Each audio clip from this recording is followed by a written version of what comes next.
Assalamualaikum. Di meja gue nih ada dua mobil RC Drift ya. Ada Mazda RX-7 sama Toyota i86. Sepintas kelihatannya sih sama sih, tapi ada satu perbedaan kecil yang bikin experience-nya beda nih. Jadi kalau baterai di RX-7 habis kan biasanya kita ngecas ya, kita buka dulu tuh di baterai kompartemennya di bawah pakai ada baut kan, dipakai obeng, dibuka terus cabut baterainya baru kita cas deh. Nah, agak ribet ya sebenarnya sih kalau misalnya tiap kali baterainya habis. Nah, sementara di AE86 ini gue udah bikin ya modifikasi simple lah ya, supaya baterainya bisa dicas langsung dari luar pakai USB-C. Jadi kalau baterainya habis tinggal colok kabel aja, jadi lo nggak usah buka-buka baterai kompartemen pakai baut lagi. Nah, di sini gue coba tunjukin ya gimana cara bikin sistem charging USB-C port di mobil RC Drift ini. Ide modifikasi ini sebenarnya simple aja. Kalau handphone aja bisa langsung di charge lewat port USB, kenapa RC nggak bisa gitu kan? Padahal secara elektronik memungkinkan. Ya udah, gue eksperimen aja bikin sistem charging yang bisa langsung kepasang di mobil. Tujuannya simple, supaya nggak ribet aja sih sebenarnya setiap kali mau ngecas baterai. Untuk modifikasi ini kita perlu beberapa tambahan komponen elektronika. Komponen pertama udah pasti baterai. Di sini gue pakai baterai stok bawaan 2S 7,4 volt lithium. Dia jadi sumber tenaga utama ya untuk seluruh sistem di RC ini. Terus ada receiver ini buat terima sinyal dari transmitter. Nah, ini receiver nanti yang buat ngontrol ESC-nya. Terus gue pakai ESC yang 20 ampere. Dia tugasnya buat ngatur kecepatan motor, sekaligus jadi saklar utama buat sistem elektronik di mobil. Berikutnya ini ada modul yang buat proses charging ya. Jadi gue pakai TP5100. TP5100 nih charging modul untuk baterai lithium. Jadi dia ngatur proses pengisian daya dari USB ke baterai. Nah, supaya baterainya tetap aman pas dipakai di charge, kita butuh BMS atau battery management system. Di sini gue punya contoh BMS ada dua. Ini yang hijau yang 4 MOSFET ya. Dia rated sampai 20 ampere. Ini satu lagi yang biru yang cuma 2 MOSFET ini. Fungsi utama BMS nih buat ngelindungin baterai dari overcharge atau over discharge, atau kalau ada short circuit. Nah, untuk port chargingnya gue pakai ini USB-C konektor. Ini nanti yang gue pasang di bodi mobil supaya baterainya bisa langsung di charge dari luar. Terus kita juga butuh beberapa konektor ya supaya wiringnya rapi sama modular. Nah, ini untuk baterai gue pakai konektor ini SM hitam ini yang 3 pin. Jadi buat balance charging ya, jadi plus minus sama balance 3 pin. Terus buat distribusi power di dalam mobil, gue pakai ini JST XH yang 2 pin male female. Ini gue pakai nanti buat di power bus hub. Terus untuk koneksi baterai ke ESC, gue pakai konektor JST yang merah ya. Supaya semua powernya bisa dibagi ke beberapa komponen sekaligus, ini gue pakai juga power bus sederhana. Jadi gue bikin pakai PCB bolong ya. Jadi nanti power bus ini kita bisa distribusiin listrik ke beberapa perangkat. Jadi gue nanti soalnya mau pakai tambahan voltmeter nih untuk monitor tegangan baterai secara real time. Sama juga gue pasangin nanti baterai indicator di sini ya, supaya bisa lihat level baterai langsung dari mobil. Nah, dengan semua komponen ini kita bisa bikin sistem powernya lebih rapi ya, modular, sama pastinya lebih praktis pas kita mau ngecas. Oke, sebelum kita mulai wiring semuanya di dalam mobil, gue biasanya suka bikin blok diagram sederhana dulu ya di whiteboard. Jadi tujuannya nih supaya bisa ngelihat alur listrik secara jelas. Jadi kita mulai dari sumber chargingnya dulu. Di sini kita ada USB port. Terus di sini USB portnya kita colok pakai USB-C ya buat ngisi baterai ke mobil. Nah, dari USB ini arus listrik masuk ke charging modul ke TP5100. Nah, si charging modul TP5100 ini tugasnya dia buat ngatur proses charging supaya baterainya tuh bisa diisi dengan aman ya, aman sama stabil lah. Tapi nah terus dari TP5100 sebelum masuk di baterai sini gue pasang pakai BMS dulu ya, jadi itu baterai management system. Jadi arusnya ngelewatin BMS dulu, dia fungsinya sebagai proteksi, jadi proteksi untuk baterai. Jadi kalau misalnya ada overcharge atau over discharge atau short circuit, jadi BMS itu akan mutus aliran listrik untuk melindungin baterai.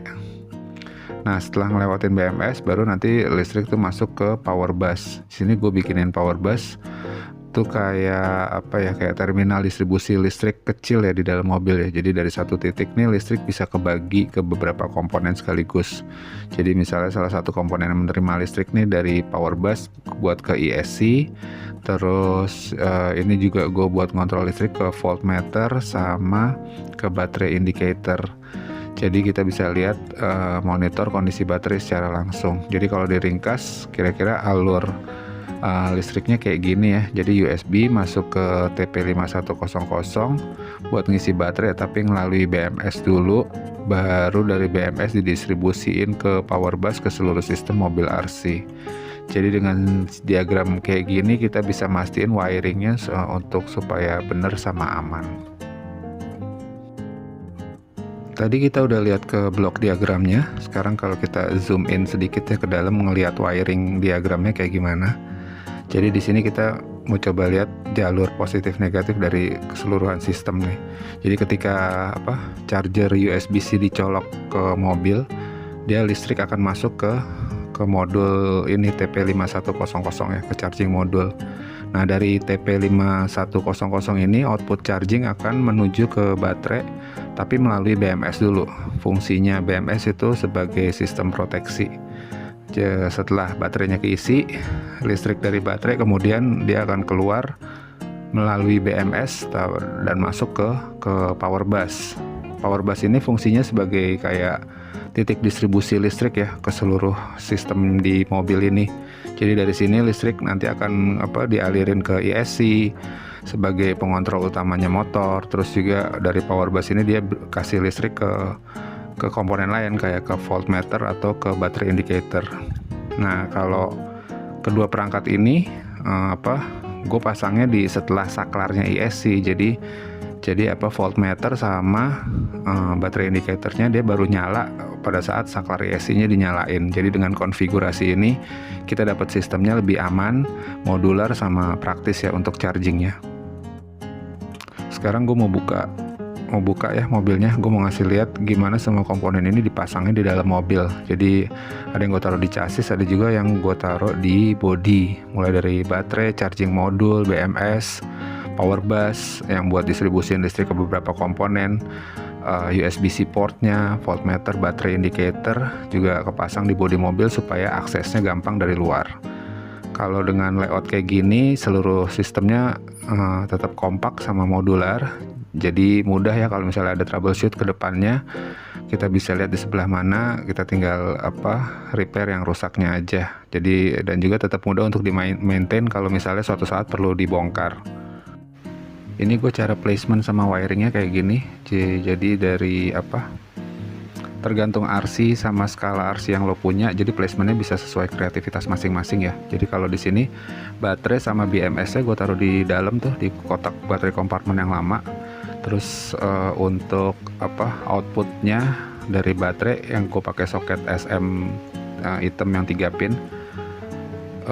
Itu di situ untuk TP5100-nya gue taruh di body, terus keluar ada soket buat ke baterai. Nah, untuk konektor Type C-nya di sini gue taruh di bumper belakang. Karena kayaknya itu yang gue bolongin ya. Tergantung body RC lo juga. Jadi karena di sini gue taruhnya di bumper belakang. Terus ESC gue taruh di belakang sini. Power bus itu gue taruh, lihat yang hijau kecil itu yang tadi PCB bolong, terus gue potong jadi kecil aja disesuaikan. Di situ gue pakai buat 3 konektor. Nah, untuk di body yang gue taruh di situ adalah voltmeter di depan. Itu gue bikin mounting sendiri voltmeter, terus baterai indicator gue taruh di kaca belakang. Itu ada servo buat pop up headlights. Ya kira-kira seperti ini ya. Terus itu di saklar on off, di situ gue bikin satu jumper buat ke power hub. Jadi buat kontrol voltmeter sama baterai indicator sama ESC. Jadi once nyalain sekali baru nyala semuanya, voltmeter, ESC sama baterai indicator. Jadi nggak ngeganggu keseluruhan sistem. Sekarang gue balikin lagi semua, kita tes sekarang sistem chargingnya nyala atau enggak ya. Jadi ini kita colok pakai charger HP biasa aja yang 5 volt. Kita colok chargernya ke power ke TP5100. Nah, kelihatan di sini indikator chargingnya mulai nyala ya. Jadi di situ berarti baterainya sedang ngisi tuh. Jadi kalau kedip-kedip berarti ngisi. Jadi nanti kalau udah full dia nggak kedip-kedip lagi hijau sama merah. Jadi langsung full hijau aja. Jadi ini udah berhasil ya dites ya. Jadi kira-kira kayak gini lah. Sekarang kita coba nyalain mobilnya. Oke, di situ kelihatan ya baterai indicator di kaca belakang udah nyala, voltmeter di depan juga udah nyala. Jadi kelihatan seluruh sistem power di mobil ini kerjanya udah normal. ESC, receiver, seluruh komponen elektronikanya dapat power dari sistem yang sama. Terus coba di pop up headlights, di situ gue taruh di channel 3 nyala juga. Lampu utama headlights gue taruh di channel 4 juga nyala. Gyronya juga udah nyala. Oke, berarti sekarang mobil ini udah memiliki sistem USB charging built-in ya. Jadi lo nggak usah ribet-ribet kalau baterainya habis, nggak usah bongkar-bongkar lagi, cukup colokin aja charger kayak lo semudah lo ngecas seperti ngecas handphone lah, kira-kira kayak gitu. Oke, dari gue cukup ini aja. Bukan bermaksud menggurui, hanya sekedar berbagi. Mudah-mudahan terinspirasi. Assalamualaikum.